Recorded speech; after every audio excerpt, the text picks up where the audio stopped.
Bien, muchas gracias Ana por la presentación y al público, al Departamento de Filosofía, al Grupo Praxis por todo el apoyo, a los colegas que vienen de otras universidades por aceptar esta invitación.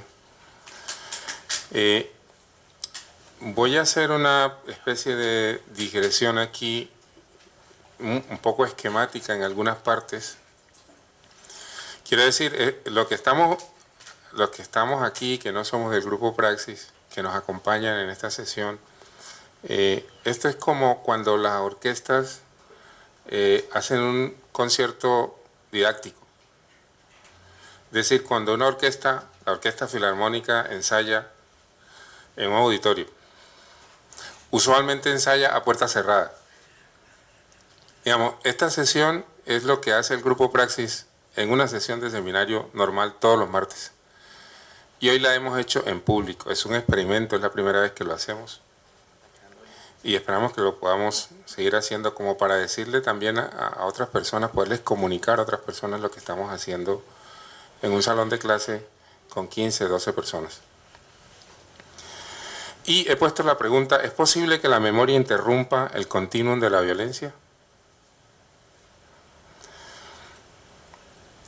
Asistimos a lo que algunos llaman un tiempo de la memoria, en el que la memoria ocupa un lugar relevante en las preocupaciones políticas y culturales de las sociedades de Occidente. Las demandas de justicia y las exigencias de recordar están en la agenda de debates políticos y académicos, hecho que, por un lado, ha llevado a filósofos como Reyes Mate a considerar que estamos en el tiempo de la memoria. Tiempo en que el concepto de memoria pasó del margen al centro del debate ético-político. Otros, como Andrea Heisen, afirman que ha ocurrido un giro hacia la memoria. Y por otro lado, hay quienes se encuentran en esto excesos peligrosos de conmemoraciones, una insistencia en el sentido último de la historia que corta el aliento de futuro o conduce a revivir viejas violencias. Por si fuera poco, existe también en el imaginario social la idea de que el olvido es necesario y saludable. Lo noble es luchar por el futuro.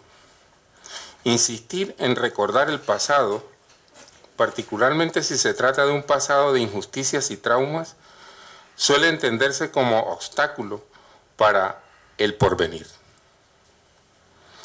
En lo que sigue, planteo una idea de memoria como rememoración, cuyo propósito es el conocimiento y la comprensión del pasado ausente en la configuración de presente. Luego presento una crítica contra la memoria, crítica según la cual la memoria conduce a una ampliación de la violencia.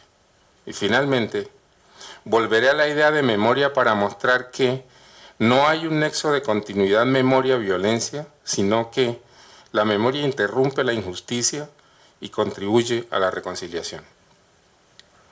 A mi parecer, memoria es una categoría epistémica para comprender el pasado. Entiendo la memoria desde una perspectiva filosófica como una categoría teórico-metodológica de una filosofía que asume que la realidad no es solo lo que está ahí, sino también lo que no es. Con memoria no me refiero al mero recordar, sino al proceso de rememoración en cuanto acto, proceso cuyo objetivo es detectar aspectos no vistos y desechados de la realidad. En este sentido, memoria no es reconstrucción del pasado, sino construcción nueva a partir de materiales del pasado, de un pasado sido, un pasado que fue y ya no es presente. Más allá de sus implicaciones morales, jurídicas o políticas, sostengo que la memoria no conduce a la repetición de la violencia, sino que interrumpe el continuo de las injusticias pasadas. En otras palabras, sostengo que no hay un nexo de continuidad memoria-violencia, sino que más bien la memoria contribuye a la reconciliación. La virtud de la categoría memoria radica, a mi modo de ver, en la rememoración, es decir, en el acto de recordar y no en la conservación del pasado o del recuerdo. El acto, la acción de recordar, implica reelaboración y trabajo. A eso es que me refiero con memoria como comprensión. Cito, la memoria no es un instrumento para la exploración del pasado, sino solamente su medio. Quien intenta excavar a su propio pasado sepultado tiene que comportarse como un hombre que excava, dice Benjamin. Hasta ahí la cita de Benjamin. El sentido de la rememoración se relaciona entonces con el gesto arqueológico de búsqueda. Lo sustancial se refiere no tanto al hallazgo, sino al acto de buscar esos fragmentos del pasado ausentes en el presente. La rememoración resulta de la búsqueda, puesto que, citó a Riquet, el simple recordar sobreviene a la manera de una afección, mientras que rememoración consiste en una búsqueda activa. El acto de acordarse se produce cuando ha pasado tiempo. Este intervalo de tiempo entre la impresión primera y su retorno es el que recorre la rememoración. Hasta allí Riquet en La memoria, la historia y el olvido. El recuerdo prioriza el acto del sujeto y supone la existencia de otros para el ejercicio de la memoria. El conocimiento del pasado, su comprensión, no es posible con el simple recuerdo, sino que resulta de la búsqueda activa. Tanto Benjamin como Riquet enfatizan la diferencia entre recordar y rememorar. Subrayan la prioridad de la búsqueda activa de la rememoración y sugieren que hay una especie de trabajo de la memoria para conocer el pasado. Hasta aquí he mostrado que la memoria no es mero recuerdo, sino que se caracteriza por la búsqueda de materiales en el pasado para una construcción nueva del presente, que consiste en poner lo ausente en el orden del día. Y en lo que sigue, presento la crítica contra la memoria. En su famoso libro Contra la memoria, David Rieff comienza diciendo que, cito a Rieff, en las colinas de Bosnia aprendí a detestar, pero sobre todo a temer, la memoria histórica. La memoria colectiva lograba que la propia historia no pareciera sino un arsenal de armas necesaria para continuar las guerras o para mantener una paz endeble y fría. Hasta ahí Rieff. Rieff confiesa que su conocimiento de la historia como disciplina científica era lo suficientemente riguroso como para distinguir entre los relatos de la historia crítica y los relatos de la memoria, psicológicamente verosímiles e historiográficamente dudosos. Esta distinción analítica, que toma la memoria como un relato relativamente inofensivo, cambió tras su experiencia como periodista de guerra en el llamado conflicto de los Balcanes durante los años 90. Allí, dice Rieff, la rememoración enardeció las guerras. Esa experiencia lo llevó a detestar la memoria, a temerle, de manera que se vio impelido a escribir contra la memoria. En su negativa frente a la memoria, Rieff parte de dos referentes que indican el talante de su argumento. En primer lugar, recurre a un pasaje del Antiguo Testamento, del libro del Eclesiastés, un libro considerado por los estudiosos como el libro sapiencial y es un libro sapiencial y el más humano. Cito el pasaje al que Rieff se refiere.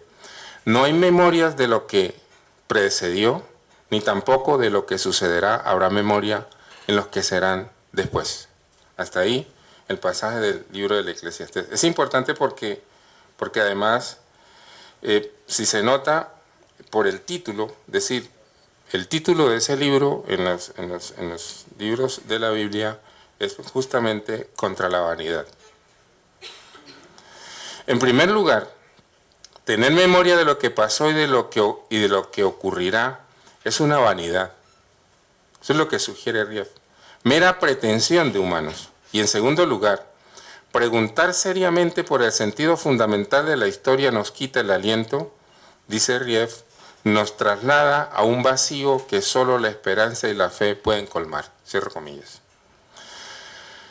No siempre es necesario indagar el sentido último de la historia. Hacerlo insistentemente puede quitar el aliento, el impulso hacia el futuro. Se trata de una búsqueda interminable que solo la esperanza o la fe puede justificar. Rief no duda en subrayar ese talante pesimista del papel del pasado para el presente y el futuro. Hasta aquí la descripción de Rief y veamos ahora en qué medida la memoria no conduce, como piensa Rief, a la violencia y no es un mero arsenal de armas para continuar la guerra.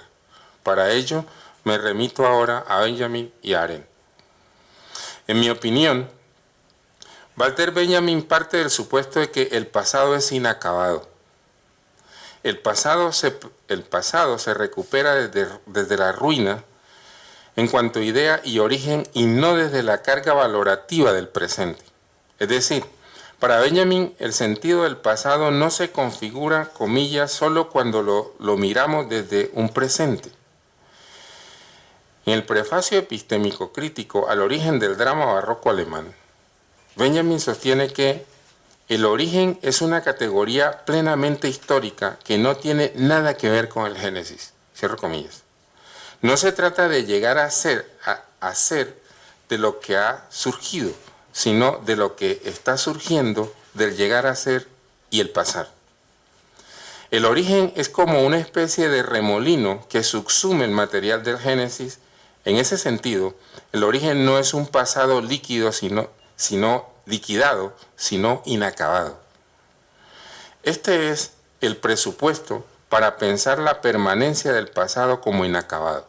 En resumen, para Benjamin, la relación con el pasado no es un asunto lógico de mera selección de hechos desde la perspectiva valorativa del presente, sino el carácter inconcluso del pasado que irrumpe el presente. En el libro de los pasajes, Benjamin transcribe el apartado de una carta que le envía Horkheimer en 1937, en la que Horkheimer le dice: la constelación de lo inconcluso es idealista. Si no incorpora lo concluso, la injusticia pasada ha sucedido y está conclusa. Los golpeados han sido realmente golpeados. Si se toma lo inconcluso con toda seriedad, entonces hay que creer en el juicio final. Quizás respecto de lo inconcluso existe una diferencia entre lo positivo y lo negativo, de modo que únicamente la injusticia, el horror y el dolor del pasado sean irreparables. Cierro comillas, hasta ahí la carta de Horkheimer. En ese mismo texto de los pasajes, Benjamin le contesta: el correctivo, dice Benjamin, a este planteamiento se encuentra en aquella consideración según la cual la historia no es solo una ciencia, sino no menos una forma de rememoración. Lo que la ciencia ha establecido puede modificar la rememoración. La rememoración puede hacer de lo inconcluso, la dicha, algo concluso, y de lo inconcluso, algo concluso. Esto es teología, pero en la rememoración hallamos una experiencia, y es importante el pero, una experiencia que nos impide comprender la historia de un modo fundamentalmente ateológico. Por mucho que no debamos intentar escribirla con conceptos directamente teológicos. Cierro comillas, hasta ahí la respuesta de Benjamin. He citado este pasaje en extenso porque me parece que condensa un aspecto crucial de lo que he querido plantear en esta ponencia. Esto es, que la memoria interrumpe el continuum de violencia y abre a un momento nuevo a la reconciliación y no a la venganza. No son pocos los que sienten en las palabras de Horkheimer la mejor expresión de una crítica radical al argumento benjaminiano según el cual el pasado no caduca y es inconcluso. Piensan que sin lugar a dudas Horkheimer tiene razón y le ofrece la oportunidad de quitarse de encima la exigencia de una cita con el pasado. El pasado, dice Milan Kundera, nos irrita, nos ofende y por eso queremos destruirlo o retocarlo. Horkheimer le reprocha a Benjamin al menos 4 cosas puntuales. A. La injusticia pasada está consumada. B. La constatación de lo inconcluso sin incluir lo concluso es idealista. C. Para tomar lo inconcluso con seriedad hay que creer en el juicio final. Y D. Únicamente la injusticia, el horror y el dolor del pasado son irreparables. Pero no hay que pasar por alto la corrección que le hace Benjamin en la respuesta. En primer lugar, la historia no es todo el pasado. El pasado no está todo dicho en la ciencia de la historia y por eso es necesaria la rememoración, que no se remite meramente a los hechos, a clasificar y contrastar, sino a recoger los fragmentos, los desechos, lo ausente para ponerlo en el orden del día. El cronista, dice Benjamin en la tesis 15, el cronista que narra los acontecimientos sin distinguir entre los grandes y los pequeños, da cuenta de una verdad, a saber que para la historia nada de lo que una vez aconteció ha de darse por perdido. El pasado no se agota en lo meramente fáctico y por eso la memoria corrige, dice Benjamin. En segundo lugar, la memoria puede hacer de lo concluso algo inconcluso. En efecto, la memoria reabre procesos que la historia o el derecho daban por cerrados. López Obrador ha querido exigir un perdón de España reciente, hace 500 años.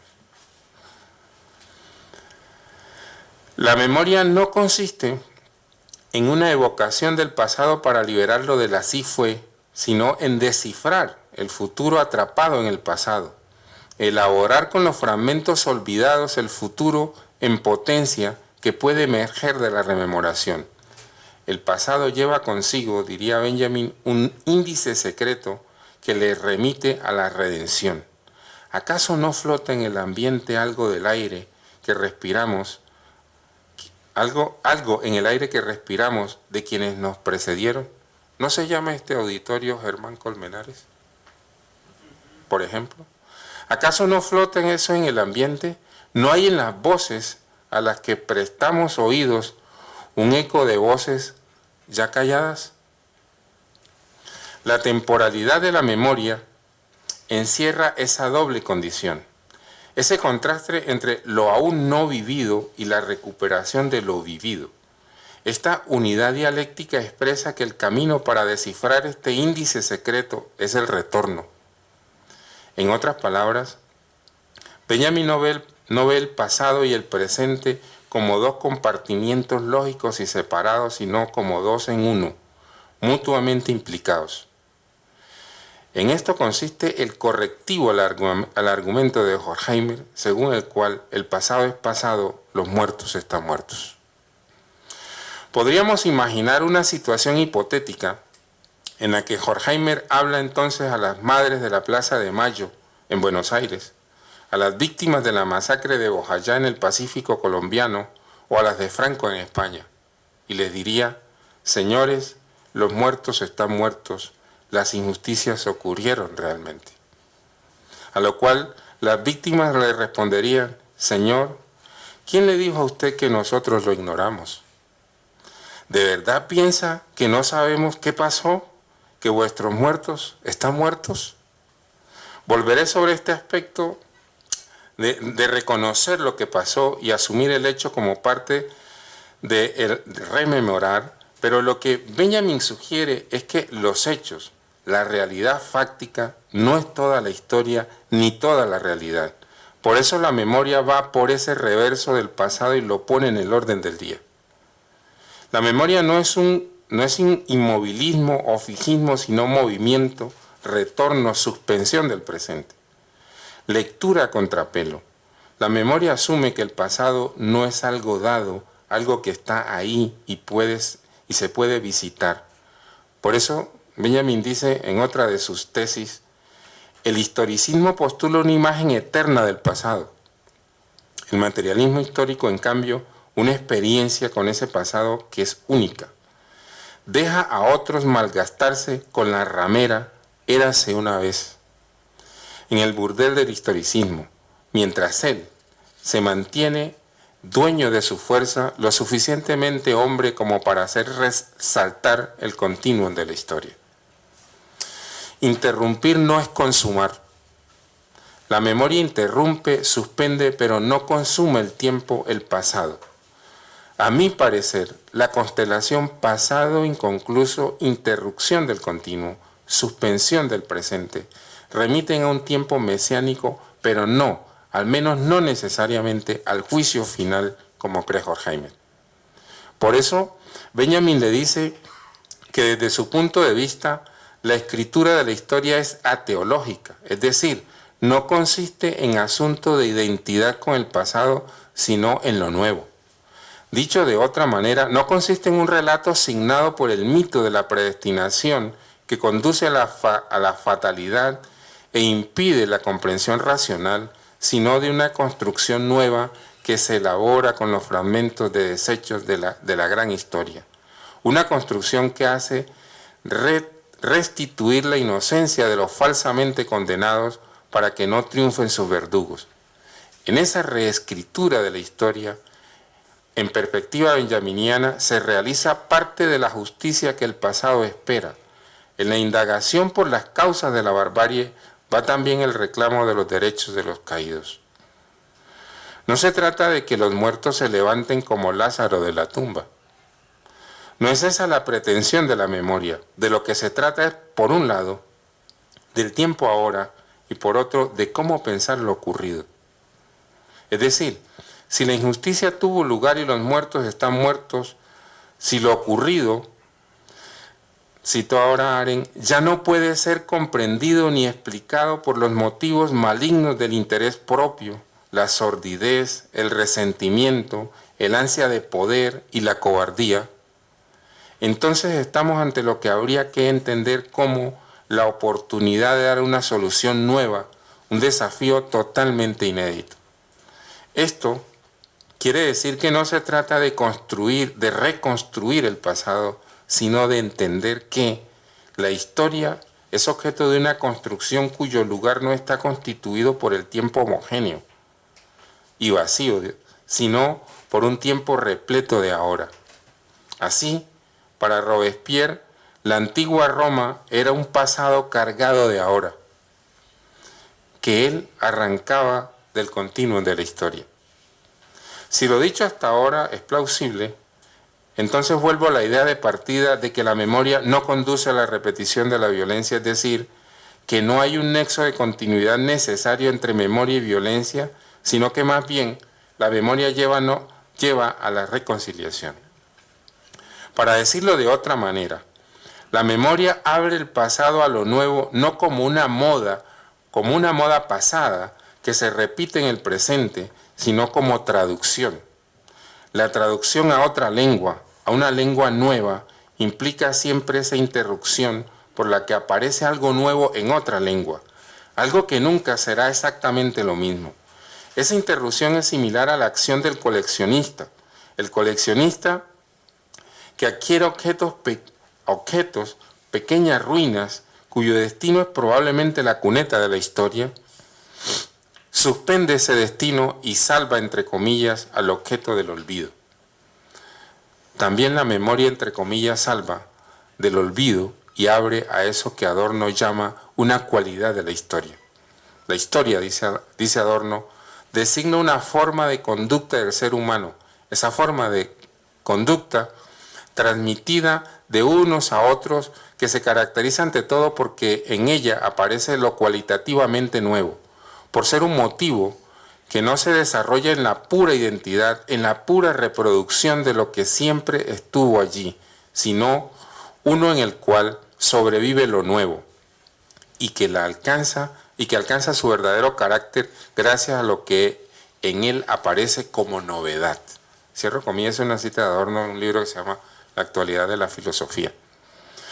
Dije al comienzo de esta ponencia que la memoria es una categoría epistémica, cuyo propósito es conocer y comprender el pasado. A partir de allí, he sostenido que la memoria apunta a la reconciliación y no a la repetición de la violencia.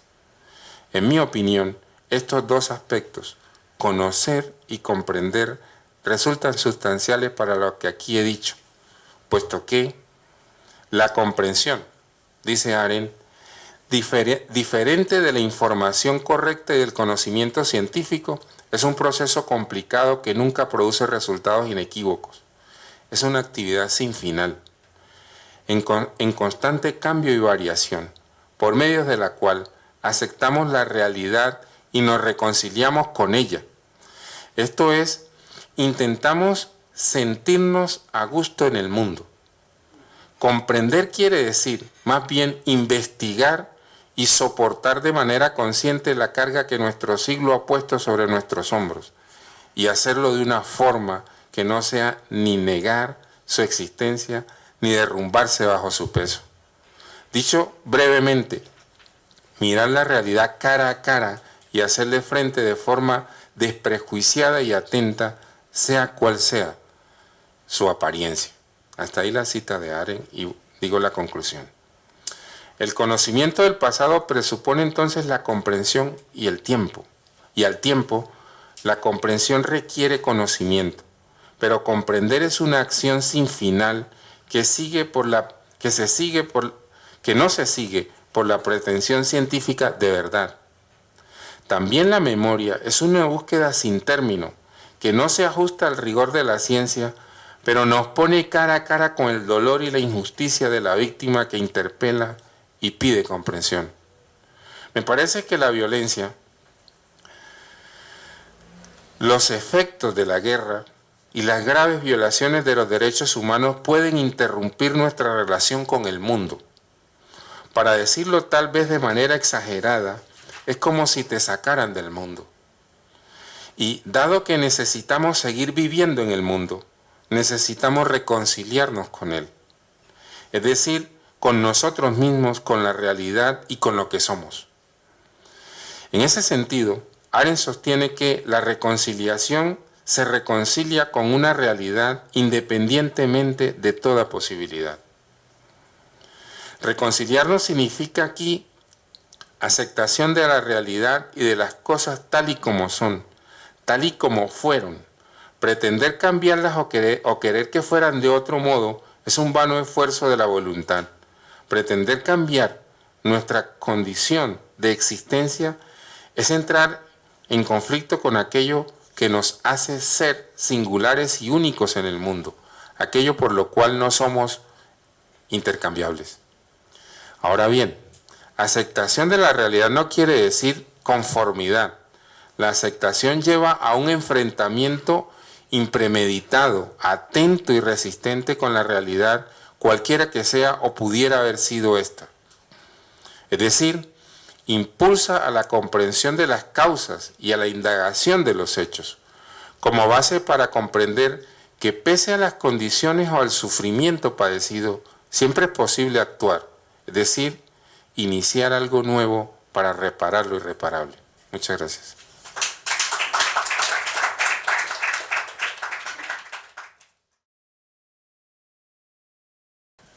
Buenas tardes.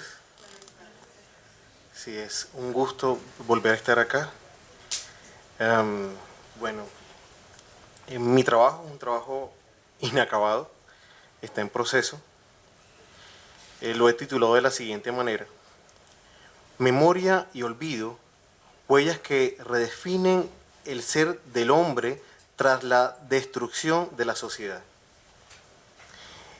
Pretendo desarrollarlo a partir del siguiente interrogante. Los conceptos memoria y olvido son una práctica que transforma los procesos que regulan al hombre socialmente. A ver, la presencia de la memoria y el olvido representan una de las mayores críticas que se le pueda hacer a la sociedad. las cuales están dirigidas a los mecanismos de dominación que se producen en la hegemonía de una moral social, poniendo en tela de juicio la construcción moral del hombre, ya que ser hombre en la sociedad industrial contemporánea constituye un alejamiento de sí, debido a que el hombre se ha convertido en un individuo obediente, respetuoso, de vivir bajo la regulación moral de la sociedad, representando una existencia que no es la suya. Sin embargo, es una existencia cómoda que le evita enfrentarse a la realidad con su propio juicio. Esto le genera al hombre una enorme crisis de identidad al cumplir con un sinnúmero de reglas sociales que reducen el potencial de ser. El hombre se ve repitiendo comportamientos que lo hacen homogéneo en el modelo de ser humano que se ha diseñado para él en la sociedad. De ahí que se sugiera un retorno de sí, un sacar a la luz lo que antes estaba oculto con el fin de ser transformado. Volver cobra significado desde los lugares comunes que se hallan en el universo de Benjamin y Nietzsche. Benjamin habla permanentemente de una memoria que redime la historia del hombre, contraria al pensamiento que redirige la historia a un camino con única dirección, el progreso. Dicho progreso ve la historia como un pasado en desuso, que representa el abatimiento del hombre que pone a su espalda lo acaecido en la historia. Nietzsche, por su parte, comprende la idea del olvido como un proceso de transformación del pasado y del futuro. Para Nietzsche, el pasado no es estático. La transformación de la que habla revoluciona el modo convencional como el hombre se relaciona con la historia, resignificando la memoria por medio de un olvido que retorna al hombre a su animalidad. Ambos autores retornan a transformar el pasado, ya que la forma en la que la sociedad contemporánea ha impuesto sus interpretaciones de un tiempo histórico no dan cuenta del hombre. La historia interpretada por la sociedad contemporánea es una historia, por así decirlo, sin el hombre, llena de los juicios de una moral social, aunque el hombre la haya aceptado sin reproches. La idea de memoria y de olvido, considerada en los universos de Benjamin y Nietzsche, en el caso de Benjamin, la idea de memoria gira alrededor de conceptos como redención, que es explicado notoriamente en la segunda tesis de las tesis de la historia, en donde se afirma que el anhelo de los hombres para obtener la felicidad parte del escenario que le ofrece la sociedad contemporánea en el presente, con una proyección en el futuro, mas no en un conectar con el pasado, porque allí fue confinada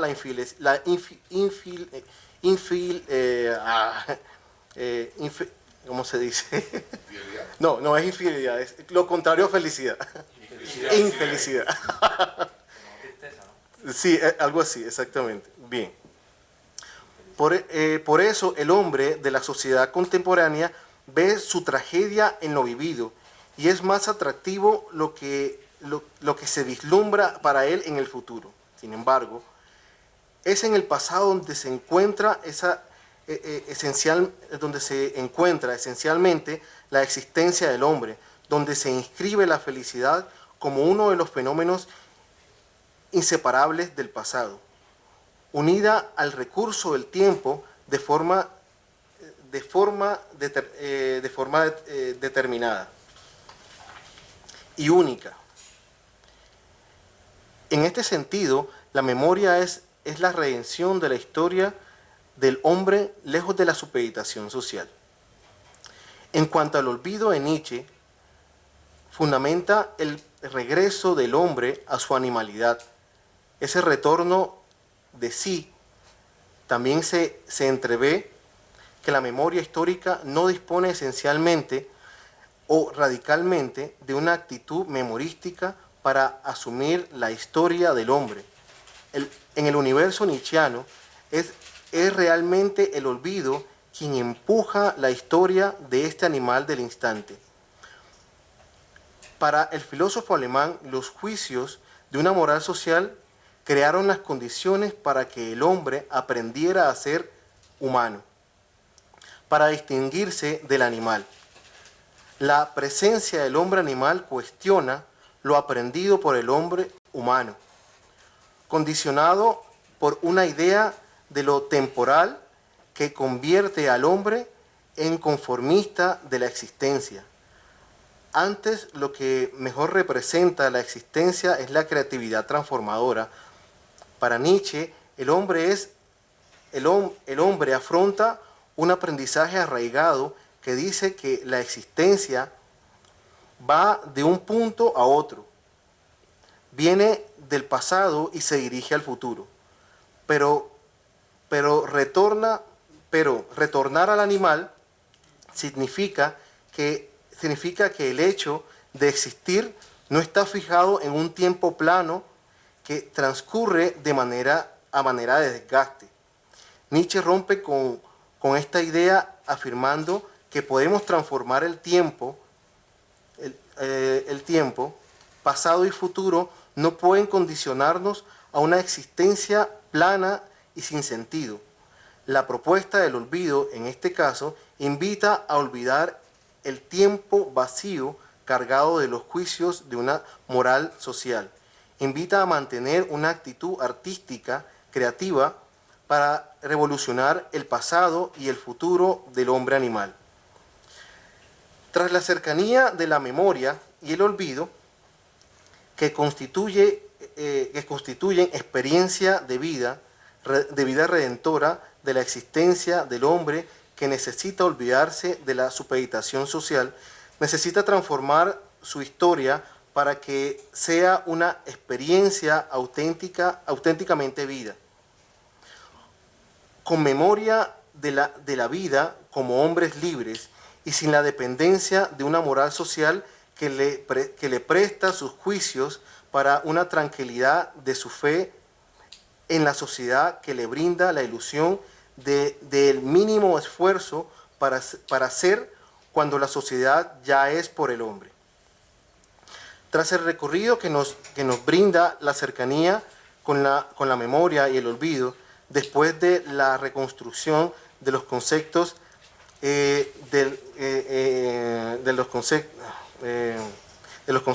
despliegue de las instituciones alrededor de las intenciones alrededor de este tema, para finalizar, se desarrollan las razones que generan una crítica de la sociedad contemporánea que ha afianzado por generaciones el modo de ser, de actuar del hombre en sociedad, por medio de modelos culturales que delimitan el desarrollo de los individuos de tal manera que el hombre no podría ser más allá de lo que le permite la sociedad.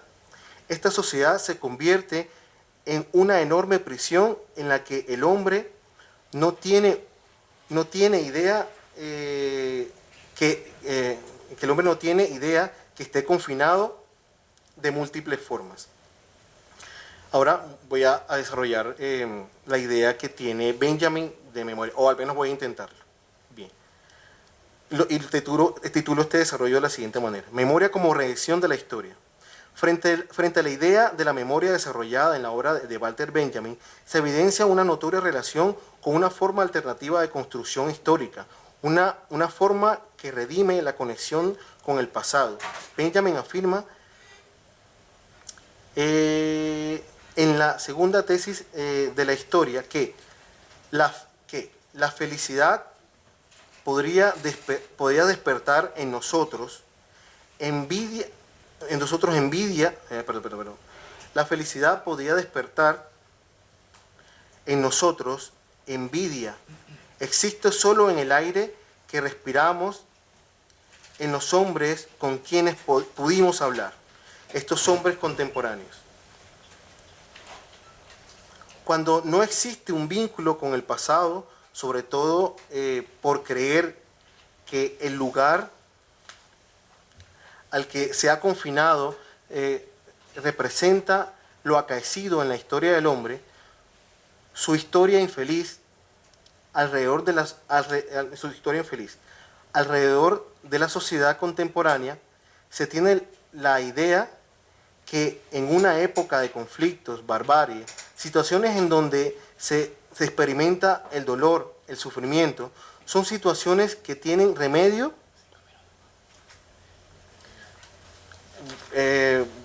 Falta mucho. Pero bueno, voy a tratar de resumir esto de la siguiente manera. Bien, entonces, como les decía, la intención de Benjamin, primero Benjamin ve la memoria como un ejercicio de redención permanente de la historia. Benjamin regresa a un pasado que el progreso ha destinado a olvidar. Pero, a ver, todo esto gira en torno al hecho, cuando Benjamin habla de la historia, así lo he interpretado yo, habla de la historia, de un pasado, del presente y del futuro, se refiere específicamente al hecho de que el hombre debe hacerse responsable de su propia generación. ¿Ya? Él no habla de un pasado fuera de una generación, o ese pasado olvidado fuera de una generación distinta a la que está viviendo el hombre. Él sugiere permanentemente, cuando se refiere a la memoria, en un ejercicio de permanente redención, que el hombre debe por medio de la redención, rescatarse a sí mismo, rescatando y recuperando ese pasado. Cuando Benjamin hace una construcción de ese pasado, construye un potencial, y ese potencial se refiere al hecho de construir una felicidad, pero no es una felicidad a futuro, es una felicidad del presente. O sea, él busca ser feliz en el presente, porque como insistí ahorita, siempre gira todo en torno a una misma generación. O sea, él no, según como lo interpreto, Benjamin no es lo que critica precisamente del progreso, que el progreso se dirige en una única dirección hacia el futuro, sí, un tiempo lineal, sepultando su pasado y sepultando su presente. Él dice, no, hay que recuperar el pasado, porque en la medida que se recupera el pasado, se recupera a sí mismo el hombre, ¿no? Bueno, yo intento que estos dos autores con los cuales yo estoy trabajando, que ellos tengan una plática, porque yo encuentro un lugar común allí. Nietzsche y el tema que estoy tomando de Nietzsche, que es precisamente el olvido. Cuando Nietzsche habla del olvido, habla de retornar al pasado del hombre, pero no de cualquier manera, no como ser humano, porque él dice que el ser humano es una condición más de la sociedad. Él retorna al pasado, regresando a ser un animal. De hecho, hay un pasaje en las segundas condiciones introspectivas que me llama mucho la atención y que le da sentido al hecho mismo de olvidar.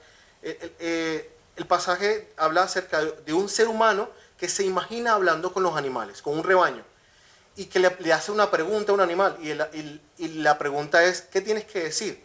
Y él imagina que el animal simplemente se lo queda mirando, y su respuesta es guardar silencio, y vuelve a preguntar y le dice que olvidé.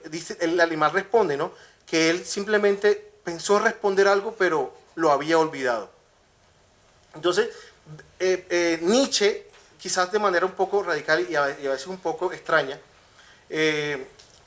habla de un olvido tan extenso del hombre que se olvida de sí mismo, olvida su nombre. El hombre del que habla Nietzsche es un hombre que no le interesa, lo que ocurre en la sociedad contemporánea. Es un hombre que no se ve representado allí y precisamente olvida lo que significa ser un ser humano dentro de la sociedad. Bueno,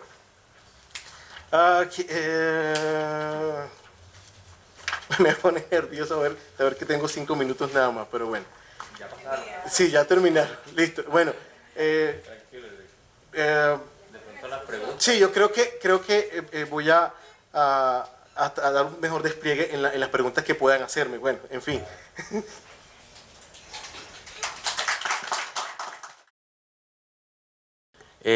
Bueno, lo mío en realidad voy a tratar de hacerlo algo más sencillo y como ya todos han hablado de Benjamin, de memoria, entonces yo voy a hablar de otra cosa que tiene que ver con esto, ¿no? Las investigaciones mías están divididas en 3 partes. O sea, la primera fue la tesis de pregrado, que es las posibilidades de la justificación de la violencia, donde establecí unos orígenes sociogenéticos de la violencia a partir de Norbert Elias. La segunda parte es los límites de la justicia analética, que la comencé aquí en la Universidad del Valle, cuando casi nadie hablaba de memoria. Bueno, me dijeron que era sociología. Y ahí establezco unos límites de la justicia analética, o sea, del hecho de creer que la memoria es justicia y no es así. Y que los límites precisamente están en la extralimitación de la memoria. Cuando se extralimita, eso es los límites. Y la tercera parte es las continuidades de lo discontinuo. O sea, cómo pretender hacer memoria es en realidad generar una continuidad en algo que fue discontinuo. O sea, en el hecho de que cuando se ejerce violencia hay una desinstitucionalización de la vida colectiva, o sea, un rompimiento de lazos. Y pretendemos volver a esos lazos, pero es imposible. Es como romper algo y volverlo a pegar. En ese sentido, he trabajado cosas como la memoria, la contramemoria, porque la memoria se ejerce un poco institucional, en cambio la contramemoria es más popular, más de la gente del colectivo. Entonces, en ese caso, mi trabajo pretende ser del colectivo y al final voy a decir unas prácticas sociales, porque mi pequeño trabajo se titula La memoria como resistencia a las barbarias hacia una práctica social de la memoria en Colombia. Traía una y he fabricado otra acá por el tiempo, ¿no? Entonces, en la que he fabricado acá, les anticipo que en realidad me baso en La construcción social de la realidad, un libro de Peter Berger y Thomas Luhmann de 1966, donde plantean 2 cosas. La realidad se construye socialmente y debemos investigar esos procesos por los cuales se construye la realidad. O sea, ese hecho de que nos hayan querido imponer una realidad fue una construcción del status quo o del sistema. Nosotros tenemos que construir la nuestra. ¿Y quiénes somos nosotros? Puede ser las víctimas, ¿no? Las víctimas. Pero ¿qué tipo de víctimas? No sabemos.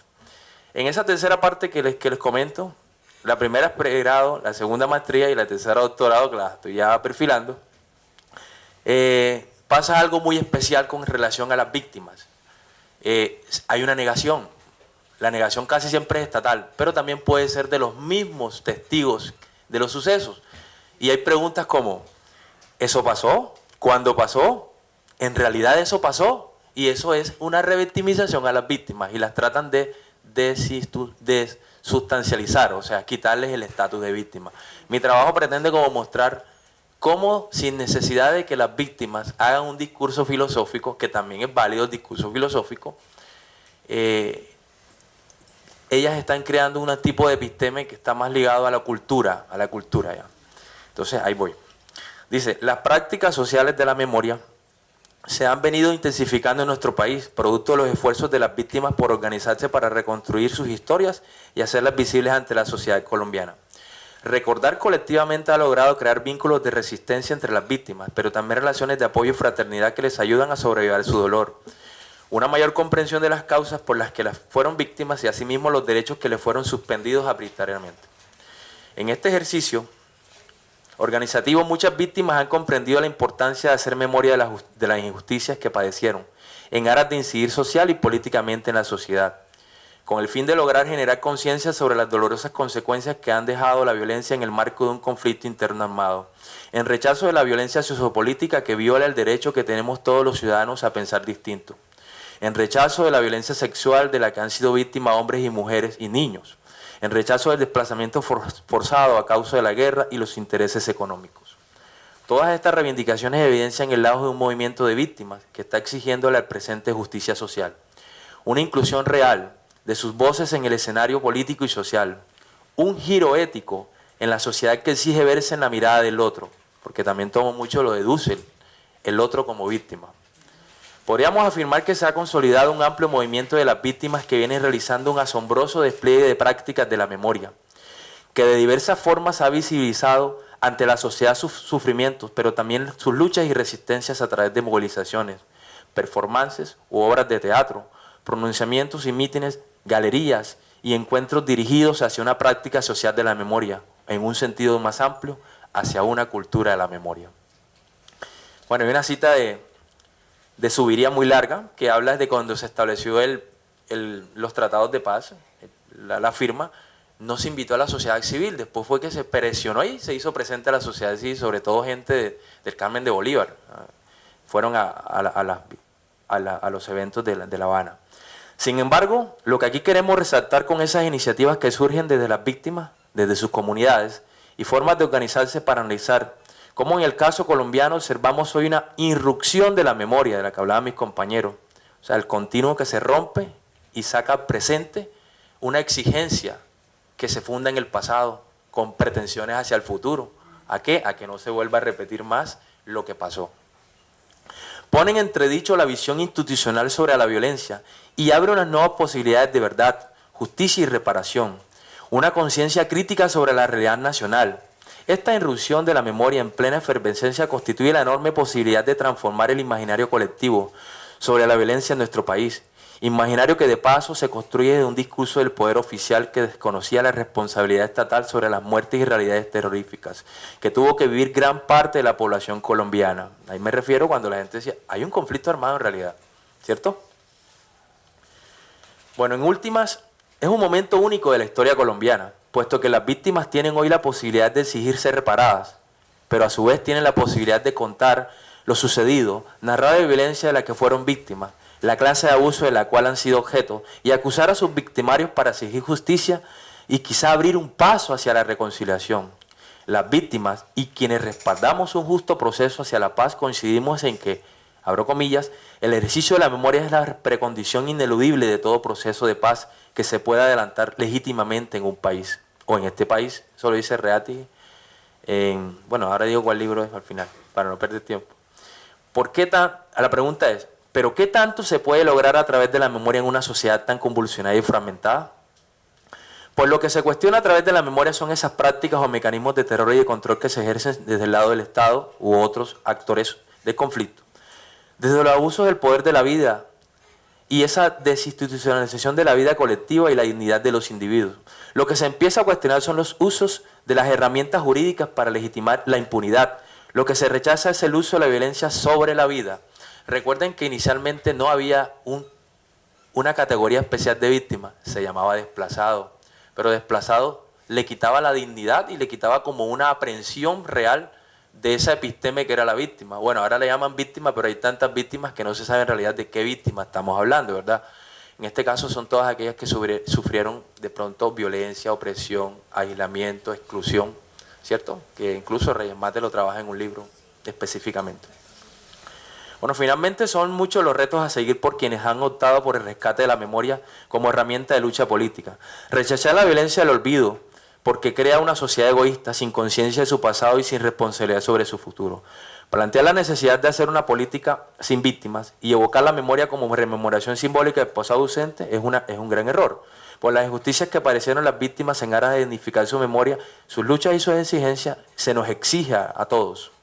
Es necesario plantear que la memoria, aquella que nos obliga a percibir el pasado de una manera distinta al vincular el campo de la ética y las emociones humanas para situarnos del lado de la víctima, promueve la posibilidad de educar para la paz, de educarla para la solidaridad y la fraternidad. Hacer memoria nos conduce a una reconfiguración de la conciencia ética, insinúa a un despertar individual y colectivo por el rescate de los valores que han sido sustituidos vilmente por las formaciones políticas, por las lógicas mercantiles que han desplazado los asuntos sociales y humanistas por los económicos. Es el momento de narrar ilustrar y manifestar la verdad sobre los acontecimientos que dejaron víctimas inocentes a causa de prácticas abominables en contra de la dignidad humana. Es hora de deslegitimar aquel discurso que tildó de terroristas y criminales a miles de mujeres y hombres que dieron su vida por una causa justa. Es un momento histórico donde la memoria debe aparecer en el instante ahora, en el jet set del que habla Benjamin, para evocar aquel recuerdo de las generaciones pasadas que nos exigen redención, que nos exigen justicia. El momento de hacer de la memoria una praxis al servicio de la justicia para las víctimas es indudablemente aquel que constituye la exigencia de garantías para el respeto por la vida y el derecho a vivir sin miedo. Durante muchos años nos prohibieron hacer memoria. Hablar del pasado violento era bastante incómodo para los gobiernos. Los medios de desinformación, no de comunicación, ocultaban de la mano con los tiranos la verdad del sufrimiento de nuestros pueblos, pero hoy la memoria de aquellas víctimas reclama justicia. Es hora de constituir los lugares de la memoria, es hora de rememorar a las víctimas del pasado, de citar en cada presente sus sueños y esperanzas. Es hora de evocar el no olvido. Bueno, concluyo con algo que... Perdón, está por acá. Por otra parte, pues se evidencia una ambigüedad ética de las víctimas ante la ley, puesto que al momento de darles tratamiento a los hechos victimizantes, lo que se quiere resarcir es la deuda por la infracción de una ley y se impone la pena sobre el delito. El daño es considerado como un asunto de merecer ser castigado legalmente y se impone un castigo más no se asume una resocialización del victimario. Esta es otra parte muy importante, porque hablamos mucho de la víctima, pero el victimario, ¿qué? Y el testigo también, ¿qué? Que es a donde estoy más lanzado, o sea, ese es el terreno donde estoy trabajando actualmente, y creo que también Reyes Mate, ¿no? Está más lanzado ahora a ser victimario. O sea, hacer la entrevista, en realidad extraer qué tiene que decir y qué tiene que contraponer a la víctima. O sea, no puede existir un solo discurso como ahora voy a plantearlo acá. Bueno, en ese sentido, se da una reparación integral de la víctima, una sanción moral eficaz sobre lo que ha seguido, por lo cual la sociedad tenga que aprender y asumir como principio moral. Pero afirmamos que lo importante del aparato jurídico es el castigo, el cumplimiento de la pena. Pero en el caso contrario, abro comillas, para la culpa moral importa la liberación de ese peso, lo que implica un cambio interior, o sea, el hecho de la reconciliación. Una conciencia del cambio, el arrepentimiento genuino, una posibilidad de reinserción social y de reconocimiento con la víctima en la sociedad. Finalmente, lo que quiero es hacer como una exhortación a nosotros, los que investigamos, y también a las personas del común. Es por tal motivo que las víctimas han asumido la tarea de cualificarse, de politizarse, de comprender las causas políticas y sociales que desencadenaron la injusticia sobre sus poblaciones, sus familias, y en ese sentido elaboran sus propias imágenes del pasado que han de reproducirse en los espacios públicos. Si en el pasado hubo un discurso que invisibilizó a las víctimas de la violencia, estas mismas se encargan a través de la memoria de recordar que injusticia es algo que sigue vigente y que lo impensable les ocurrió. Por tal motivo adquiere sentido que, abro comillas, entonces si queremos evitar la repetición de la barbarie, no hay que fiarse de los sabios, ni de los políticos, ni de los economistas. Hay que fiarse de lo que las víctimas han sufrido. Hay que tener siempre lo ocurrido. Incentivar a las nuevas generaciones es la preocupación por lo humano, por la vida y la emancipación social que ha de lograrse partiendo de una comprensión de la realidad sociohistórica. Los dispositivos de poder que buscan perpetuar la dominación, el potencial que tiene la resistencia pacífica frente a los embates del poder y la importancia de un trabajo colectivo mancomunado con las víctimas. Y si nos hallamos ante un momento político crucial para las víctimas, es hora de asumir la tarea que nos ha designado las generaciones de los vencidos, como nos recordaba Benjamin. Redimir esos sueños y esas esperanzas, exigir justicia para las víctimas, como lo decía en su tesis número 18. Al pensador revolucionario, la oportunidad revolucionaria peculiar de cada instante histórico se le confirma a partir de una situación política dada, pero se le confirma también, y no en menor medida, por la clave de dotar a ese instante de poder para abrir un determinado recinto del pasado, completamente clausurado hasta entonces. El ingreso en ese recinto coincide estrictamente con la acción política, y es a través de él que está, por aniquiladora que sea, se da a conocer como mesiánica, o sea, como la débil fuerza mesiánica. Parece entonces que la invitación está dada por ese permanente estado de sección que se ha convertido en la regla, que no puede seguir siendo la condición de los oprimidos, y precisamente es el estado actual de la víctima, que devela en los hechos una reivindicación que aspira a una totalidad nueva de dinámica, que parte del uso de la memoria como una práctica social, cuya condición necesaria es la participación activa de toda la sociedad. Gracias.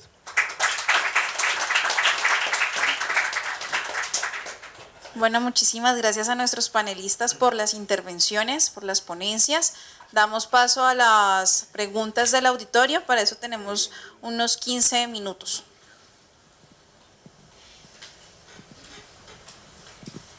Gracias y gracias a todos los expositores.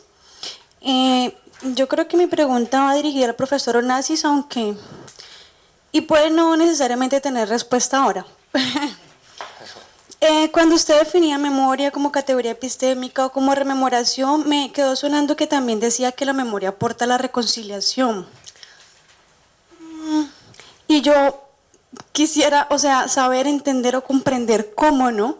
O sea, cómo materializar esa idea de que la memoria apunte a la reconciliación y porque finalmente ¿cómo va a ser posible algún día la reconciliación de nosotros como colombianos, ¿no?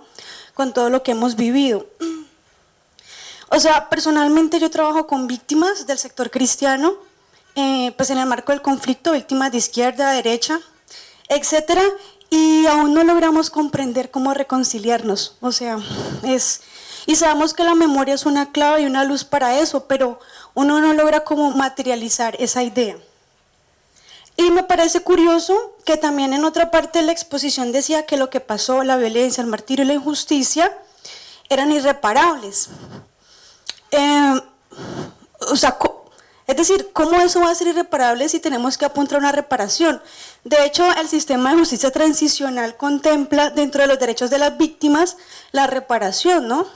O sea, es verdad, justicia, reparación y garantías de no repetición. Entonces me causó como inquietud, ¿no? Porque ahí suena con que uno le apunta a una reconciliación, pero ¿cómo decir que eso que pasó es a una reparación, pero cómo decir que eso que pasó es irreparable? O sea, nos quedaríamos en un dolor, ¿cierto? En una herida. Y algo que quiero decir, solo porque lo quiero decir, es que ese sistema, no entiendo por qué olvidó la memoria como uno de los derechos de las víctimas. O sea, verdad, justicia, reparación y no repetición, pero ¿dónde quedó la memoria? Si yo siento que la memoria y la verdad son, pues, hermanas siamesas, o sea, no podemos entender la verdad sin hacer esa reconstrucción de la memoria de lo que vivieron las víctimas. Pero podría como hacer como una pregunta general, y más ahorita escuchándote a ti.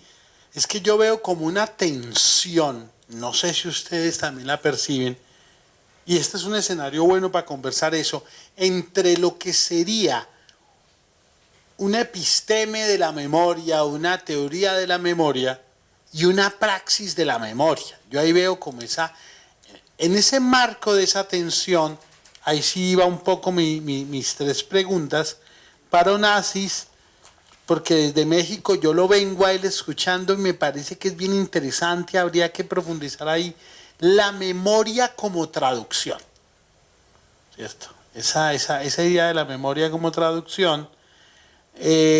Con Milberg esa tensión entre Benjamin y Nietzsche, ¿sí? Porque Nietzsche lo que plantea, de pronto, y tú sabes, estás más actualizado que yo en eso, Nietzsche plantea es lo saludable que es el olvido. Y en ese mismo texto de Las intempestivas, acerca de la historia, él desarrolla eso. Entonces, ¿cómo sería ahí un Benjamin que plantea la rememoración en el sentido naciano del caso, una rememoración, y un Nietzsche que plantea lo saludable que es olvidar? Y frente a lo que plantea Jesús, ¿cómo, en un caso hipotético, cómo interrogaría el filósofo, no el periodista de guerra, ni el sociólogo, cómo imaginas tú al filósofo interrogando al victimario? Gracias. Muchas gracias a los compañeros, muy interesantes las perspectivas que se dan acerca de Benjamin y particularmente sobre el concepto de memoria, olvido, historia y remembranza. Pero a mí me queda una duda. Yo trabajo con niños, me encanta trabajar con niños y particularmente filosofía con niños. Y ellos despojan, digamos, de todo prejuicio las palabras, vienen con un montón de preguntas, es muy bonito trabajar con ellos. Si nosotros despojamos de todas esas categorías políticas, conceptuales, a Benjamin, ¿sí? No miramos al joven Benjamin, que es el que lo enamora a uno, el que uno dice, metafísica de la juventud, por supuesto. Y si lo despojamos y nos vamos al Benjamin más anciano, al Benjamin mayor, al libro de los pasajes, al convoluto K, al convoluto 9M, y miramos el ejercicio del olvido y el ejercicio de la memoria per se, ¿sí? Sin esa carga de la víctima, del victimario, porque hay que recordar que sí, Benjamin tiene su dejo judío y judaico por ahí, y por eso hablamos de tanto de la víctima y el victimario. Y si hablamos de memoria y de remembranza, digamos, desde esa episteme que dice acá el profesor, desde el concepto filosófico, ¿sí? Sin el concepto político, ¿qué nos quedaría? Porque, por ejemplo, Onassis lo hace desde un punto de vista muy filosófico. Milber lo hace desde un punto de vista más dialógico. Y el otro compañero lo hace más Jesús, gracias David, más intercultural. Y mi pregunta es eso, y es si despojamos, ¿qué nos queda frente al ejercicio del olvido y remembranza en Benjamin? La primera dos preguntas tienen que ver primero con la idea de memoria como categoría epistémica y la segunda con el problema de lo irreparable.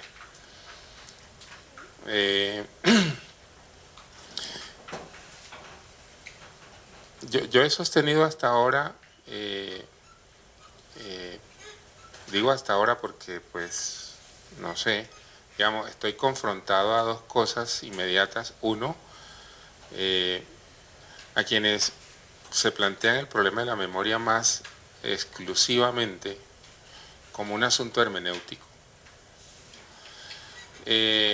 y quienes se plantean un enfoque no hermenéutico ni epistémico, sino fenomenológico.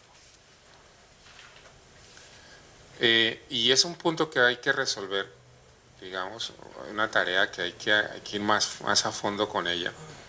Pero yo quiero decir hasta ahora por qué sostengo el enfoque epistémico de la memoria y no me caso con los otros dos, que creo que ahí está el centro del asunto.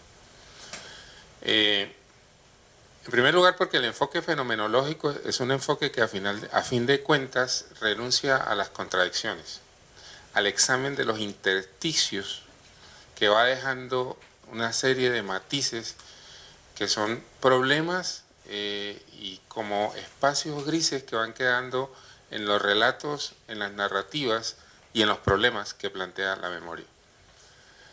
Me refiero cuando la memoria pasa por temas que tienen que ver con la injusticia, que tienen que ver con víctimas, con daños muy fuertes a las sociedades, y no meramente a la memoria que se refiere a la memoria festiva o folclórica, que también es memoria.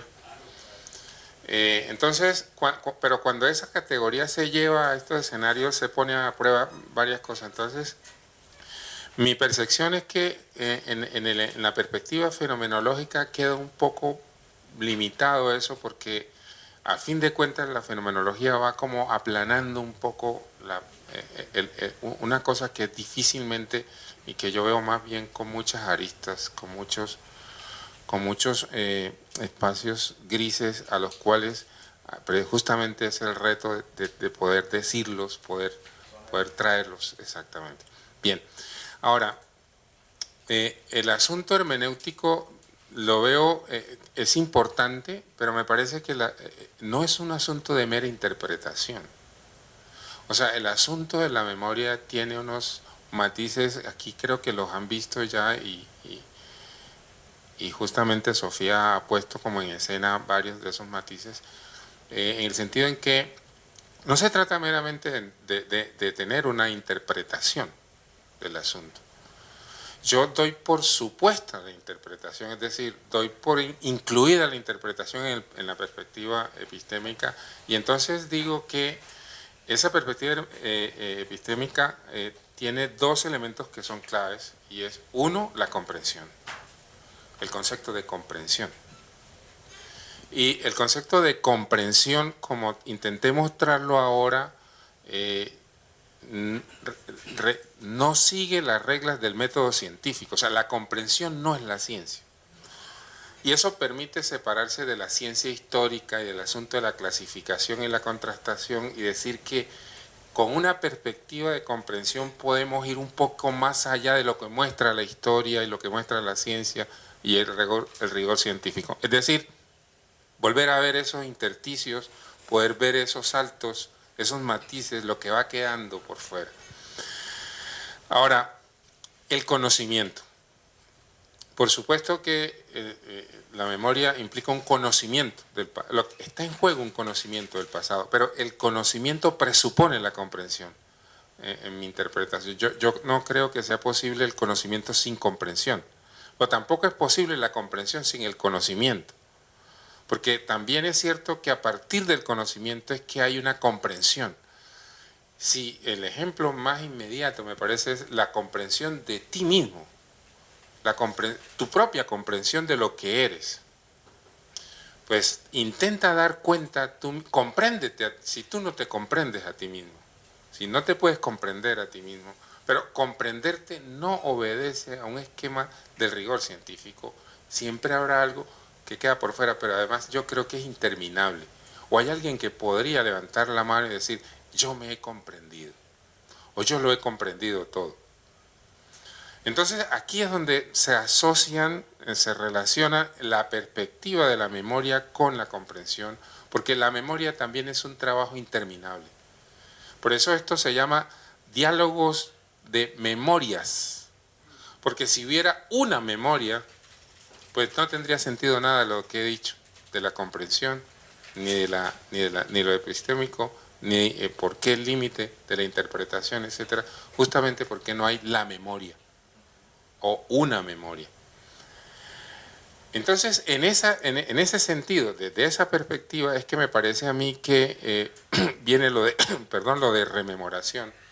Y aquí yo encuentro un apoyo muy importante en Benjamin, porque es curioso que Benjamin deseche otras palabras y recurra a una palabra antigua o a una sección vieja del alemán Eigendenken y deje Erinnerung, por ejemplo. O sea, tenía otras palabras más actuales para hablar de memoria y renuncia a ellas y recurre a un término en desuso, diga, justamente alguien que está hablando de la memoria recurre a una palabra en desuso en su lengua materna para hablar de memoria.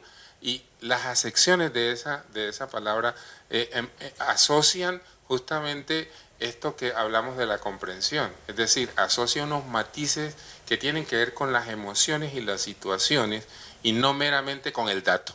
Entonces, claro, así es como creo yo que la memoria es una categoría epistémica que tiene unas características como categoría epistémica. Ahora, yo creo que desde ahí hay una fuerza que tiene que ver con el asunto de cómo es que lo podría resumir en la pregunta, ¿qué significa pensar el pasado? Y la pregunta ¿qué significa? Es una pregunta que manda también al sentido. ¿Cuáles son los sentidos que tiene? Por ejemplo, no podríamos responder esa pregunta en Colombia. ¿Qué significa pensar el pasado en Colombia? No es lo mismo qué significa pensar el pasado en España o en Europa o en otros lugares, en otras latitudes, con otras situaciones. Entonces, claro, para nosotros, ¿qué significa pensar el pasado? Hay que descifrarlo, creo yo. Hay que descifrarlo. Significa descifrarlo. Y descifrarlo es reandar el camino, es rememorar. Esa es la fuerza que yo le veo y por eso es que me planteo el tema desde lo epistémico. Ahora, son irreparables. Claro, nosotros hablamos de las injusticias hablamos de las víctimas de los crímenes del daño. Y uno diría, con el mayor respeto de los juristas, que una víctima es aquel que reclama y nosotros no le podemos reclamar. Es alguien que te interpela con una injusticia y tú no le puedes decir. ¿Qué le puedes decir? Esa no es la definición de justicia que está en la ley de víctimas. Víctima es alguien que cuando te interpela, tú no le puedes. Esa es una víctima. Ahora, ese es un sentido moral. Es una interpelación moral. Y entonces, claro, decimos, no lo vamos a reparar, no hay reparación. Arendt dice, ni la ira, ni la amistad, no hay nada que pueda decir. H.H. decía en una de las, cuando estaba en las indagatorias, en las versiones libres de la Fiscalía, por el caso del bloque Calima, él dijo en una de esas sesiones, la Fiscalía me está imputando a mí 700 y algo de víctimas. No, señor, son 2.700. Y lo decía como si estuviera tomando tinto o tomando el agua. O sea, quiere decir, ¿cuál es la reparación de eso? No hay una reparación posible. Es irreparable. Ahora, lo que pasa es que una modesta manera de repararlo, creo yo, en la filosofía, algo que puede hacer y aportar, es ponerlo en la escena, poner la injusticia en el orden del día, es una manera de hacer justicia también. Pero es irreparable. No vamos a volver a poner a los 2.700. El daño es irreparable. Y por eso es que es urgente que la sociedad interrumpa el ciclo de repetición.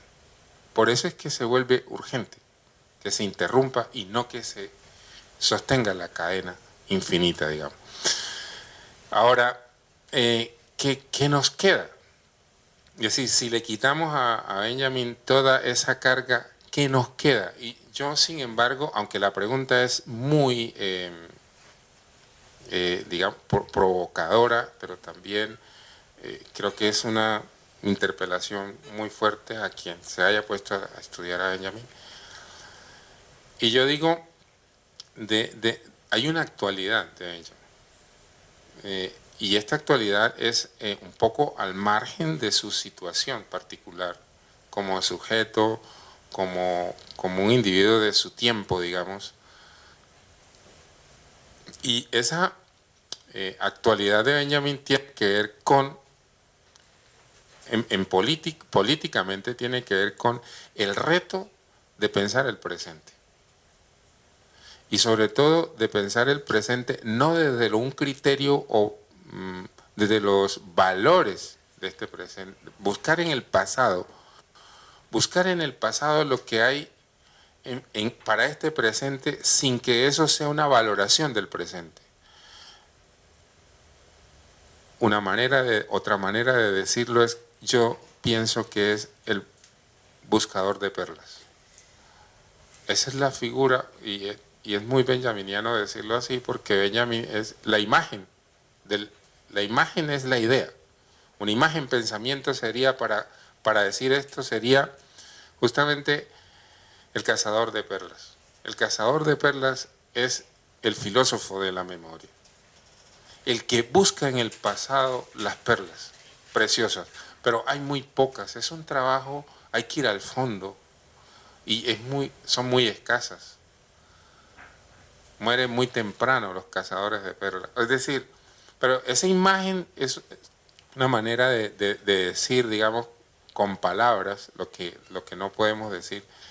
No podemos decir todo lo que expresa esa imagen, pero es una manera de decir con palabras que sí, justamente hay una cosa que Benjamin nos ha legado, es este reto.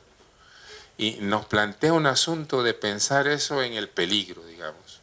Es decir, en una situación en la cual hay víctimas, hay violencia, hay guerra, hay daños, hay un daño enorme.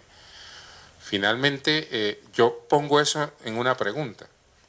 Ese reto que Benjamin nos deja lo pongo en el caso nuestro colombiano en la pregunta, ¿cómo se restituye una comunidad política después de la masacre, por ejemplo? Cuando uno va a Trujillo o a otros en la costa atlántica y la gente, y tú le preguntas a la gente, ve, ¿te acuerdas de Alberto Verón, el hijo de Doña María? ¿Te acuerdas que el que estudiaba en el colegio? Le dice, Alberto se fue de aquí antes de la masacre o después de la masacre. Es decir, la masacre es la línea, lo que divide la historia de la comunidad. La historia no está por referentes fundacionales o por fechas, no.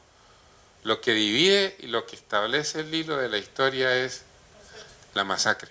¿Eso fue después o antes? Entonces, bueno, yo creo que con esa pregunta queda nuevamente, digamos, la pelota en el escenario. Bueno, aló. En cuanto a Nietzsche, sí, el olvido. De hecho, la frase que utiliza el mismo Nietzsche para eso que es como un olvido saludable es que el olvido es el guardián de la puerta. O sea, el olvido guarda la puerta de la existencia. Pero yo considero que para entender el olvido de Nietzsche habría que separarlo de una apreciación técnica. Porque lo que se olvida en Nietzsche no son las cosas. O sea, no se olvidan cosas en Nietzsche. O sea, se olvida, bueno, por decirlo así, se olvida lo que hicieron las cosas contigo. O sea, esa sensación, esa cosa, ese elemento que hay en ti que te generaron las cosas en ti, ¿ya? Pero las cosas no las olvidan. De hecho, a Nietzsche en ese sentido no le importa. Y olvidar no es tirar cosas a la basura, no.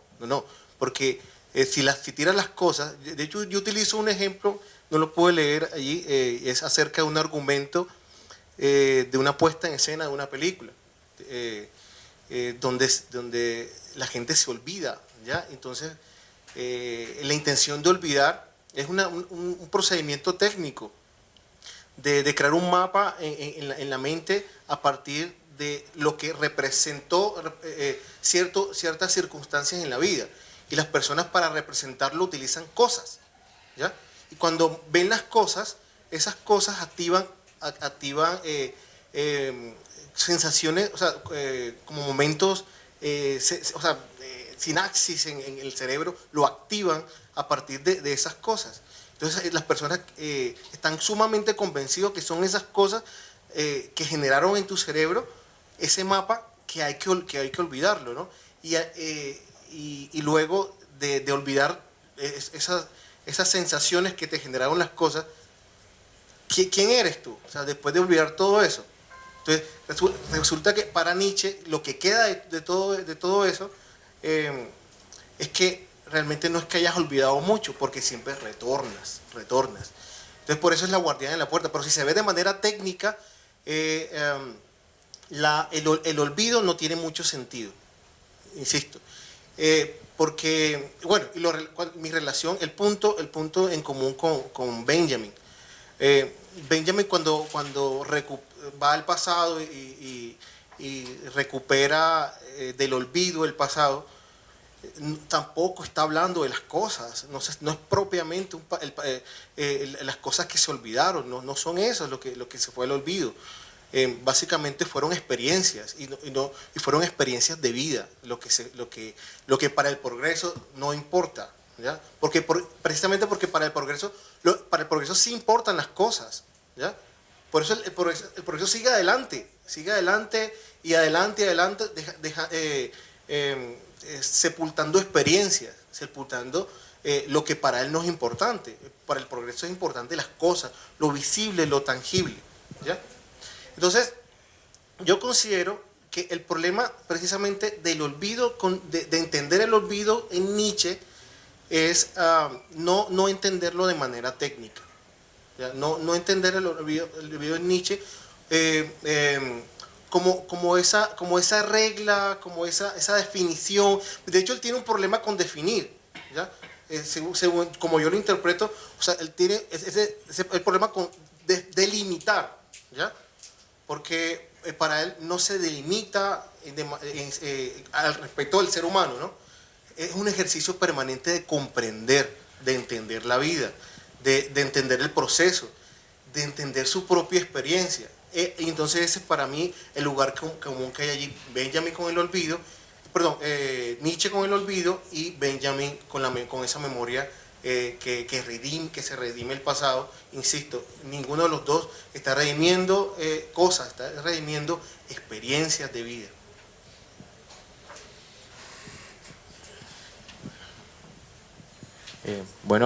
Voy a apuntar más que todo a lo de la episteme y lo de la interrogación del filósofo a victimario, ¿verdad? Yo había partido del hecho de que la violencia hace una desinstitucionalización de la vida colectiva, y palabras muy largas a veces, ¿no? Y no hay nada más puntual que el arte. El arte es como una memoria tan práctica que muestra, evidencia. Y uno tiene como una sinapsis cuando ve algo y dice, epa, esto está pasando, ¿no? Por lo menos Retratos en un mar de mentira de Carlos Gaviria del 2010. Muchos se la han visto, ¿no? E imagino que sí, se la recomiendo. Es una película que evidencia cómo se negó hasta el final muchas cosas del conflicto, y Carlos Gaviria pues evidencia cómo en algunos pueblos todavía se tenía que convivir con el victimario mismo y se tenía que negar de pronto en alguna manera. Y cuando iban a reclamar la tierra decían, ¿cómo así? Que esa tierra es tuya, y se la habían quitado. Entonces, y por otra parte, la joven se llama como Sofía. Listo, Sofía, es que hay una cosa bien clave aquí, o sea, hay un punto de no retorno, o sea, no podemos hacer memoria de todo porque no somos Funes, ¿no? ¿Cierto? El de Cortázar, ¿no? Entonces, de Borges, perdón. En ese sentido, en otro trabajo yo tengo unas preguntas que solo voy a tomar las preguntas para dar la definición de Todorov en los usos de la memoria cuando habla de memoria ejemplar, ¿cierto, profe? Y dice, hay preguntas como ¿hasta qué punto el pasado es conveniente? Este es de Manuel Cruz. ¿Existe una manera para distinguir de antemano los buenos y los malos usos del pasado? Que es de Todorov. Y una que es mía, ¿es conveniente en aras de la estabilidad social restringir la memoria al papel que le asignen dentro de la dinámica del orden político? Todorov dice que la memoria que más es la que debemos recurrir, porque es la ejemplar, porque hay una literal que es solo recordar por recordar, entonces recordar por recordar es odio, es venganza, es la reproducción de la violencia. En cambio, el exemplum, o sea, el ejemplo, nos brinda como una singularidad para poder todos compartir de alguna manera el suceso y salir adelante. O sea, aquí la clave es el colectivo. Entonces dice Todorov, sin negar la propia singularidad del suceso, decide utilizarlo una vez recuperado, o sea, del pasado, como una manifestación entre otras de una categoría más general. Y me sirvo de él como un modelo para comprender situaciones nuevas, o sea, para poder vivir en el presente, con agentes diferentes, o sea, con los otros. La operación es doble. Por una parte, como en un trabajo de psicoanálisis o un duelo, neutralizo el dolor causado por el recuerdo, controlándolo y marginándolo. Pero por otra parte, es entonces cuando nuestra conducta deja de ser privada y entra en la esfera pública. Ahí es donde voy. Abro ese recuerdo a analogía y a la generalización y construyo un exemplum y extraigo una lección. El pasado se convierte, por tanto, en principio de acción para el presente. Esa acción para el presente es los ejemplos que yo traía. Las tejedoras de Mampuján, los sembradores del Salado, las lectores del Francés, que es un municipio muy pequeño, un corregimiento pequeño de San Onofre, niños que leían en el conflicto mientras que echaban plomo los niños leyendo en el francés, en una biblioteca. Y la Asociación de No Retornados del Salado, que está en Barranquilla. Toda esa gente que hizo está tratando de darle una dimensión a los hechos, porque los hechos son negados, pero hay una apertura de los hechos para poder tomar del victimario, de la víctima y de los testigos qué fue lo que pasó en realidad, que es la verdad que decía Sofía. Porque las víctimas dicen algo, los victimarios algo, los testigos, y el orden institucional que casi siempre el que quiere imponernos la verdad también dice algo, ¿verdad? Entonces, todas esas dimensiones de la verdad deben ser entrevistadas, ¿no? O sea, el filósofo tiene una gran capacidad para poder clarificar conceptos, en este caso, que es lo que yo hago. Y ya hay un ejemplo, la filosofía y la crisis colombiana de la Nacional, con Salomón Kamanovich, que él pues es uno de los editores de ese libro y hay un trabajo muy chévere sobre la crisis colombiana. Porque el conflicto es una parte de la crisis, ¿no? Gracias.